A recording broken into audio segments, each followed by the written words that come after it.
Bismillahirrahmanirrahim. Assalamualaikum warahmatullahi wabarakatuh. Anak-anakku semua, pada kesempatan kali ini kita akan belajar tema 2, subtema 1, PP2, yaitu kita akan membahas tentang sistem pernapasan pada manusia.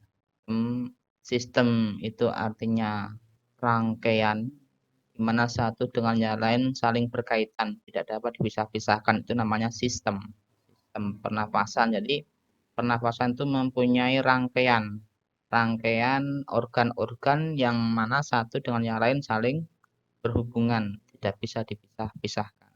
Nah, ini adalah penampang sistem pernapasan manusia yang terdiri dari rongga hidung, di sini rongga hidung, kemudian rongga mulut. Di antara rongga hidung dan rongga mulut ini adalah ada pertemuan antara rongga hidung dan rongga mulut, faring. Kemudian di belakang faring ada jakun, ini jakun, laring, ya, laring. Berlanjut kepada trakea, kemudian berlanjut pada bronkus, percabangan ini, cabangan trakeanya bronkus. Kemudian cabang dari bronkus sendiri adalah bronchiolus. Nah, kemudian cabang paling kecil adalah alveolus. Langsung saja kita bahas satu persatu. Untuk yang pertama adalah rongga hidung. Jalan masuknya udara melalui hidung. Di mana di dalam rongga hidung terdapat rambut-rambut yang berfungsi untuk menyaring kotoran. Jadi di lubang hidung ini ada rambut.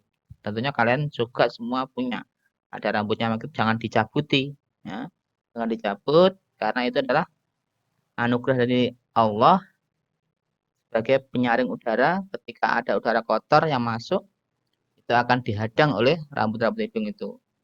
Dan juga seperti bulu mata itu kan, anugerah dari Allah. Kita masih ada punya bulu mata. Coba kalau nggak punya bulu mata, ada kotoran atau ada kotoran dari atas jatuh ke mata langsung masuk ke mata. Untung ada bulu mata. Kita kembali ke tema, yaitu di dalam rongga hidung ini ada bulu-bulu rambut, ya. Bulu rambut sebagai penyaring kotoran. Kemudian di dalam rongga hidung ini juga terdapat lendir. Lendir ini berfungsi untuk penyesuaian suhu ketika kita ini lebih tampak ketika kita berada di pegunungan. Ketika di pegunungan udara dingin sekali. Nah, padahal tubuh kita ini membutuhkan kelembapan udara yang harus sesuai dengan kebutuhan daripada organ tubuh, yaitu paru-paru. Jadi tidak serta-merta udara itu langsung masuk ke dalam paru-paru.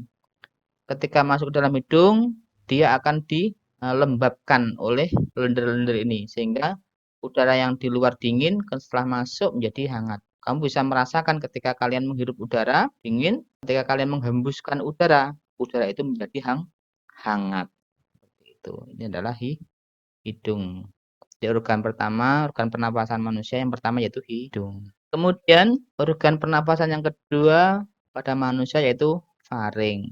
Faring merupakan persimpangan antara saluran pernapasan pada bagian depan dan saluran pencernaan pada bagian belakang. Nah, disinilah terjadi persimpangan. Jadi antara rongga mulut dan rongga hidung. Makanya ketika kita makan, kita tidak boleh berbicara atau tidak boleh tertawa. Karena apa? Katupnya akan terbuka sehingga makanan ini bisa masuk ke dalam rongga pernafasan. Kita akan sedak makan nasi yang masuk ke dalam organ pernafasan, dia akan ditolak oleh tubuh sehingga dia bisa keluar lewat hidung.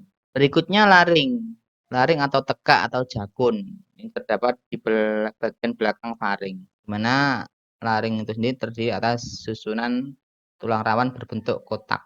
Yang keempat, sistem pernapasan manusia yaitu trakea atau batang tenggorok. Ini adalah batang tenggorok berbentuk spiral. Pada trakea itu sendiri terdapat jaringan yang disebut silia yang akan bergerak dan mendorong keluar debu-debu dan bakteri yang masuk. Jadi ketika di sini ada disaring lagi, ketika ada kotoran, maka ini memberikan respon batuk. Nah, batuk itu adalah mengeluarkan kotoran seperti itu trakea atau batang tenggorok. Berikutnya itu bronkus. Bronkus adalah percabangan dari trakea. Tadi dari bronkus kiri dan bronkus kanan. Ini di sini. Bronkus ini adalah ini bronkus adalah percabangan daripada trakea sendiri. Ya, dia ada bronkus kiri, ada bronkus kanan. Kemudian berlanjut kepada bronkiolus. Bronkiolus itu sendiri adalah percabangan dari bronkus. Jadi ini bronkus, ya, bronkus kiri, bronkus kanan. Nah, ini adalah bronkiolus atau cabang dari bronkus. Yang ketujuh adalah alveolus. Nah, di sini. Alveolus terdapat di dalam paru-paru yang merupakan tempat terjadinya pertukaran antara gas oksigen dan karbon dioksida. Jadi di alveolus itu intinya ini.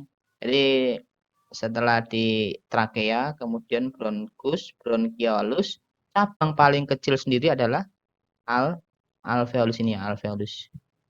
Ini penampang yang lebih tampak lebih besar lagi. Nah, di sini di alveolus ini terjadi pertukaran gas antara di mana gas karbon dioksida diikat oleh darah akan dikeluarkan melalui pernapasan lagi, kemudian darah bersih ini akan dilepaskan dan diedarkan ke seluruh tubuh. Jadi di alveolus ini adalah tempat pertukaran gas oksigen. Oksigennya akan diikat oleh darah dan diedarkan ke seluruh tubuh, sedang karbon dioksidanya juga diikat akan dibuang oleh tubuh melalui alat transportasi tubuh manusia yaitu darah. Jadi itulah tadi ringkasan sistem pernapasan pada manusia.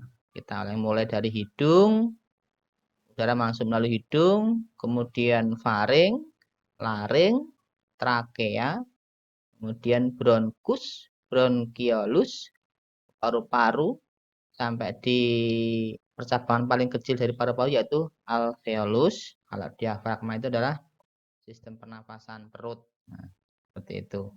Demikian anak-anak sedikit penjelasan mengenai sistem pernapasan pada manusia. Semoga ada manfaatnya dan menambah wawasan kepada kita semua. Ada kurang lebihnya mohon maaf. Billahi taufiq wal hidayah. Wassalamualaikum warahmatullahi wabarakatuh.